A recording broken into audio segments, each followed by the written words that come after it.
Hello दोस्तों, dictation start होगी 3 second बाद। स्टार्ट।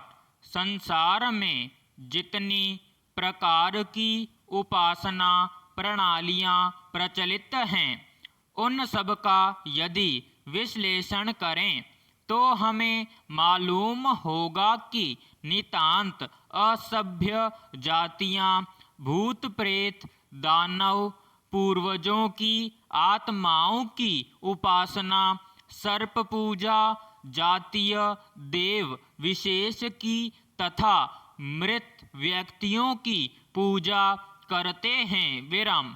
ऐसा वे क्यों करते हैं? प्रश्न। कारण यह है कि लोग यह समझते हैं कि किसी अज्ञात रूप से ये देवादि पुरुष उनकी अपेक्षा बड़े हैं, बहुत शक्तिशाली हैं और वे उसकी स्वाधीनता में बाधा डालते हैं। विराम। इससे यह प्रकट होता है कि समग्र संसार एक चमत्कार की आशा कर रहा है। विराम। यह आशा हमें कभी नहीं छोड़ती और हम चाहे जितनी चेष्टा क्यों न करें, हम सब केवल अद्भुत और चमत्कार की ओर दौड़ रहे हैं। विराम। जीवन का अर्थ और उसके रहस्य के अविराम अनुसंधान को छोड़ मन का और क्या अर्थ है? प्रश्न। हम कहेंगे कि असभ्य लोग ही ऐसी बातों के पीछे दौड़ रहे हैं, परंतु फिर भी प्रश्न रहता है कि ऐसा क्यों है? विराम। यहूदी लोग भी एक चमत्कार की याचना कर रहे थे। विराम। केवल यहूदी ही क्यों, समग्र जगत ही हजारों वर्षों से ऐसी प्रत्याशा करता आ रहा है और समग्र जगत में सबके भीतर ही एक असंतोष का भाव दिखाई पड़ता है। विराम। इस असंतोष का अर्थ क्या है? प्रश्न। इसका अर्थ यह है कि स्वाधीनता ही मानव का चरम लक्ष्य है। विराम। जब तक वह स्वाधीनता की प्राप्ति नहीं करता, तब तक किसी तरह भी उसका असंतोष दूर नहीं हो सकता। विराम। मनुष्य सर्वदा ही स्वाधीनता का अनुसंधान कर रहा है। विराम। मनुष्य का समग्र जीवन ही केवल इस स्वाधीनता प्राप्ति की चेष्टा है। विराम।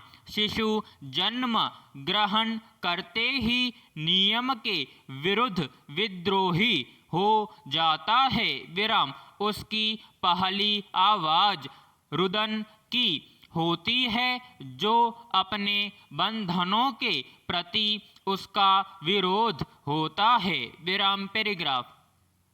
स्वाधीनता की यह आकांक्षा ही पूर्णतः स्वतंत्र एक सत्ता की भावना को जन्म देती है। विराम। ईश्वर की धारणा मनुष्य की प्रकृति का एक मूल उत्पादन है। विराम। वेदांत के अनुसार मानव मन की सर्वोच्च ईश्वर धारणा सच्चिदानंद है। विराम। हम बहुत दिनों से उसकी वाणी को दबाकर रखने की चेष्टा करते आए हैं। विराम।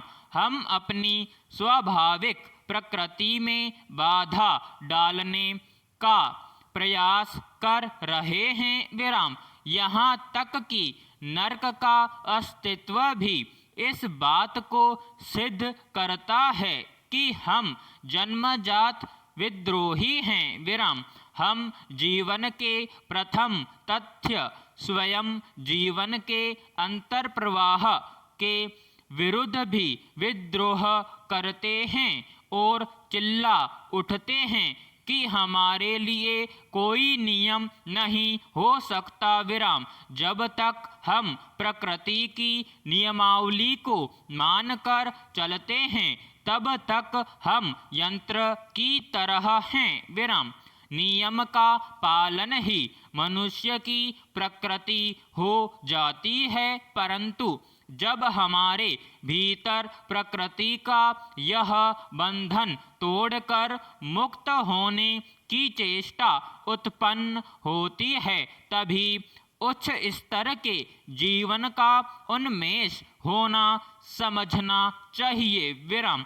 यह मुक्ति ही आत्मा का गीत है विराम। जैसे हम प्रकृति के अधीन हैं, प्रकृति के बंधन को किसी प्रकार काट नहीं सकते, वैसे ही स्वाधीनता का भाव भी हमारे भीतर सदा वर्तमान है विराम। बंधन और मुक्ति, प्रकाश और छाया, शुभ और अशुभ सर्वत्र हैं विराम। समाप्त।